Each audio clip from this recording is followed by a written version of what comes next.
కూతురు అరుంధదమ్మ, గద్వాల్ సంస్థానానికి పులిబిడ్డ. కత్తి పట్టినా, ఇల్లు గురి పెట్టినా తనకు ఎదురే లేదు. పుట్టుకతోనే అన్ని విద్యలు పొనికి పుచ్చుకుంది. కచ్చి పడితే చిచ్చురేపే కాళేవమ్మ. నీ కన్నూరి మీ చూడగానే చూసిన కత్తి వణికి పోవునమ్మా. కుంచెపట్టి బొమ్మ గీస్తే అదే నీ గుండెకే అద్దమమ్మా. అందరినీ ఆదరించే దయామయి అన్నపూర్ణ నీవమ్మా.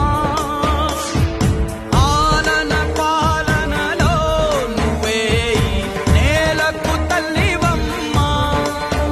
నువ్వు పలికేదే తిరుగులేని వేదం, నువ్వు చేసేదే ఎదురులేని చట్టం. ఓర్పులోన ధరణి మాతవమ్మా, తీర్పులోన ధర్మమూర్తివమ్మా. ఇది నా సంస్థానం, జాగ్రత్త.